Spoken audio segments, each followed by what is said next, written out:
जो उड़ते हैं अहम के आसमानों में उन्हें ज़मीं पर आने में वक़्त नहीं लगता।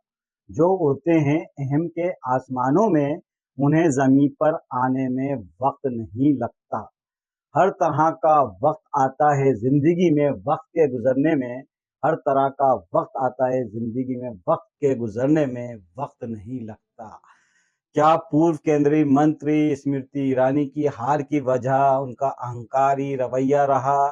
क्या टीवी सीरियल की ये संस्कारी बहू राजनीति में कदम रखते ही अहंकार के नशे में डूब गई? बड़ी-बड़ी बातें करने वाली स्मृति ईरानी को आखिर क्यों देखना पड़ा हार का मुँह? ना राहुल गांधी को हमेशा अपने टारगेट पर रखने वाले गांधी परिवार को हमेशा अपनी बयानों से नीचा दिखाने की कोशिश करने वाली स्मृति ईरानी को आखिर कांग्रेस के एक छोटे से कार्यकर्ता ने किस तरह से दी शिकस्त। चलिए इस पर तलाश करते हैं इस अहंकारी स्मृति ईरानी की शिकस्त की वजह को। नमस्कार, आप देख रहे हैं नारद मुनि लाइव और मैं हूं आपके साथ जुबैर कुरैशी। राहुल गांधी की गांधी परिवार की और कांग्रेस पार्टी की राजनीति ऐसी हारी जीती और आज फिर संघर्ष के मोड़ पर खड़ी है।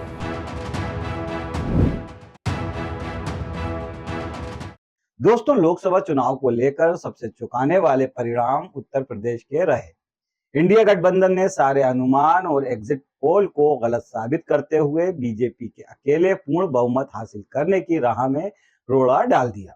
वैसे तो उत्तर प्रदेश की कई सीटों पर एनडीए और इंडिया गठबंधन के प्रत्याशियों के बीच रोचक चुनाव देखने को मिला, लेकिन इस बार राज्य में एक सीट ऐसी थी जिस पर चुनाव शुरू होने से लेकर परिणाम आने तक सभी की नजरें टिकी हुई थी, और ये सीट थी अमेठी की, जहां कांग्रेस के किशोरी लाल शर्मा ने मोदी सरकार में केंद्रीय मंत्री अहंकारी स्मृति ईरानी को 1,66,000 से ज्यादा मतों से हराकर उनकी सारी हेकड़ी और अहंकार निकाल दिया। दरअसल इंडिया गठबंधन ने किशोरी लाल शर्मा को चुनाव जितवाने के लिए पूरी ताकत लगा दी थी। 2024 चुनाव की अधिसूचना जारी होने के बाद इस सीट से कांग्रेस का उम्मीदवार कौन होगा, इसको लेकर चर्चाओं का दौर फिर से शुरू हुआ। नामांकन के अंतिम दिन तक सस्पेंस बनाए रखने के बाद 3 मई की सुबह इंडिया गठबंधन ने अमेठी से किशोरी लाल शर्मा को कांग्रेस का उम्मीदवार बनाया। किशोरी लाल शर्मा रायबरेली में सोनिया गांधी और अमेठी में राहुल गांधी के सांसद प्रतिनिधि के रूप में काम कर चुके थे, लेकिन पार्टी उन्हें अमेठी से चुनाव मैदान में उतार देगी, इसका अंदाजा भी किसी को नहीं था। हालांकि इस फैसले पर भी तमाम सवाल उठे कि राहुल गांधी ने एक तरह से मैदान छोड़ दिया है। खुद स्मृति ईरानी ने राहुल गांधी को लेकर क्या क्या नहीं बोला, अहंकार में डूबी स्मृति ईरानी चुनाव के दौरान क्या क्या बोला, पहले ये सुनिए। और उन्होंने राहुल गांधी को लेकर क्या बातें दी और क्या क्या बयान दिए, ये भी सुनिए। और चुनाव हारने के बाद उन्होंने क्या बोला, उसको भी हम आपको सुनवाएंगे। सबसे पहले सुनते हैं स्मृति ईरानी का चुनाव के दौरान दिए गए राहुल पर जो बयान दिए थे, उसको सुनते हैं। राहुल गांधी की गांधी परिवार की और कांग्रेस पार्टी की राजनीति ऐसी अद्भुत हो गई है कि सत्ता पाने के लालच में कुछ भी कहीं भी कैसे भी बोलते हैं। पहले चुनाव में बोल रहे थे कि मशीन ऐसी बनाएंगे, एक छोर से आलू डालोगे तो दूसरी छोर से सोना निकलेगा। इस चुनाव में राहुल गांधी बोल रहे हैं खटाखट फटाफट टकाटक गरीबी हटा देंगे। हम कहे लल्ला 15 साल तो तुम अमेठी में रहे सांसद, तब काहे अमेठी में खटाखट फटाफट टकाटक गरीबी नहीं हटाए हो? कल देखिए टीवी पर राहुल गांधी कहे हैं खटाखट फटाफट जो लड़के लड़की फेसबुकिया हैं उनको भी पैसा देंगे। साल 2014 से लेकर 24 तक हारी जीती और आज फिर संघर्ष के मोड़ पर खड़ी है। देखिए, अटल जी कहा करते थे, क्या हार में क्या जीत में किंचित नहीं भयभीत में, संघर्ष पथ पर जो मिले ये भी सही वो भी सही, वरदान मांगेंगे नहीं। अमेठी सीट को लेकर पहले ये उम्मीद की जा रही थी कि अगर राहुल गांधी यहां से चुनाव मैदान में होंगे तो पिछली हार को देखते हुए सारा दबाव उन पर होगा और स्मृति ईरानी को चुनाव लड़ने में आसानी होगी, लेकिन ऐसा नहीं हुआ। किशोरी लाल के आने के बाद सारा दबाव स्मृति ईरानी पर आ गया। राजनीति के जानकारों का मानना है कि अमेठी की जनता में मोदी सरकार में मंत्री स्मृति ईरानी को लेकर खासी नाराजगी भी थी। जनता में स्मृति ईरानी के अहंकारी व्यवहार को लेकर रोष था। स्मृति ईरानी केंद्र सरकार में मंत्री थी, लेकिन उन्होंने पिछले 5 सालों में सिर्फ बड़ी बड़ी बातें करने और अपने घटिया बयानों से गांधी परिवार को नीचे दिखाने की कोशिश करने के अलावा कोई काम नहीं किया।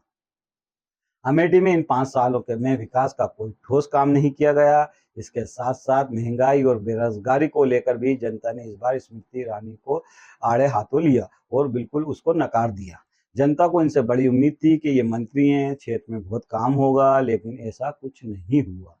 स्मृति ईरानी की हार का एक कारण ये भी है कि प्रधानमंत्री ने जिस तरह से भेष, मंगलसूत्र, मुजरा जैसे और बयान दिए हैं, उससे भी यहाँ की जनता नाखुश थी। और स्मृति ईरानी के जो कार्यकलाप हैं, जो लगातार वो हमले बोल रही थी अपने बयानों में गांधी परिवार को लेकर, उसको लेकर भी जनता बहुत ज्यादा उनसे खुश नहीं थी, बुरी तरह से उनसे नाराज थी। हालांकि पिछली बार राहुल गांधी हार गए थे, इसको लेकर जनता खुद दुखी थी और किशोरी लाल शर्मा को क्षेत्र की जनता अच्छे से जानती है, इसलिए उनकी जीत हुई और जनता ने एक बार फिर स्मृति ईरानी को, जो अहंकारी हैं, जिनके बयान अहंकार से भरे रहते हैं और जो लगातार अपने अहंकारी बयानों से गांधी परिवार को खास तौर से नीचा दिखाती रहती है, उनको सबक भी सिखा दिया। जो परिणाम आया है वो पहले से तय था कि यहाँ से कांग्रेस को ही जीतना है। क्योंकि पिछली बार राहुल गांधी चुनाव यहाँ से हार गए थे, इसलिए इस बार जनता ने कर्ज चुकाने के लिए किशोरी लाल शर्मा को चुनाव जितवाया है।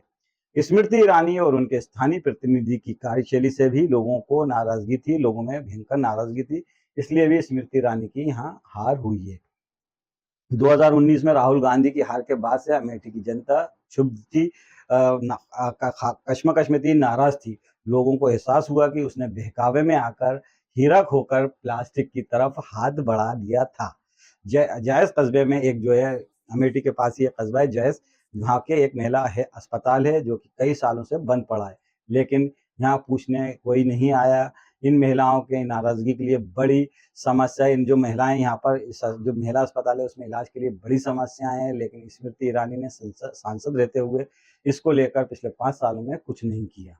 महंगाई और छुट्टा जानवर, जो खुलेआम जानवर हैं, उनको लेकर भी किसान परेशान, जो खुलेआम जानवर घूमते रहते हैं, इसलिए लोगों ने बीजेपी को वोट नहीं दिया। किसान छुट्टा जानवरों से खासे परेशान हैं। सरकार 5 किलो राशन देती है, लेकिन 5 बीघा फसल जानवर खा जाते हैं। पहले जिन खेतों में 5 क्विंटल राशन होता था, अब उसमें 1 भी क्विंटल नहीं होता है। अगर किसान रात भर खेत ताकेगा तो दिन में काम कैसे कर पाएगा, इसलिए जनता ने बीजेपी को नकार दिया है। एमबीए के छात्र सनत कुमार मिश्र स्मृति ईरानी की हार की वजह को गिनाते हैं। उन्होंने जनता से कनेक्ट नहीं किया, जब भी दौरे पर आती थी वो जनता से नहीं मिलती थी, कुछ चंद लोगों से घिरी रहती थी। बीते 5 सालों में राहुल गांधी की आलोचना के सिवा उन्होंने कोई काम नहीं किया। आप ये भी देखिए कि इस बार यहाँ चुनाव जनता ने लड़ा, क्योंकि जो यहाँ जो कुछ भी है कांग्रेस का दिया हुआ है। एचएल, बीएचएल, फूड पार्क और पेपर मिल, ये सभी कांग्रेस की देन है। राहुल गांधी की हार के बाद से ऐसा लग रहा था जैसे अमेठी उजड़ गया है। एक अन्य निवासी संजय बाबा ने कहा, जयस से अमेठी जाने के लिए आज भी बस की सुविधा नहीं है। हमारे यहाँ की 8 पैसेंजर ट्रेन बंद हैं। इसको लेकर कई बार शिकायत की गई, लेकिन कोई कार्रवाई नहीं हुई।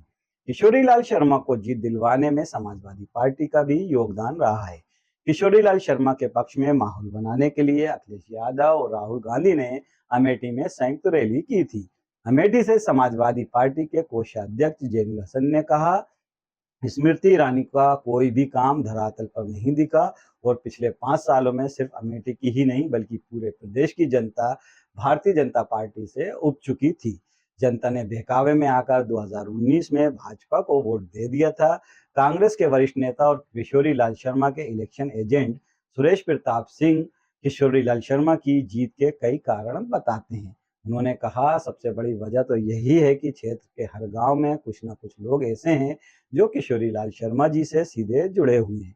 वे पिछले 40 सालों में राजीव गांधी, सोनिया गांधी और राहुल गांधी के साथ काम कर चुके हैं।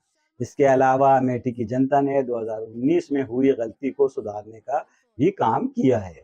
बहरहाल दोस्तों, ये थी अमेठी में स्मृति ईरानी की हार की कुछ खास वजहें। क्या अमेठी में स्मृति ईरानी अपने अहंकार की वजह से हारी, इस पर आपकी क्या राय है हमें कमेंट करके जरूर बताएं और हाँ, चैनल को सब्सक्राइब करना ना भूलें। नमस्कार, जय हिंद।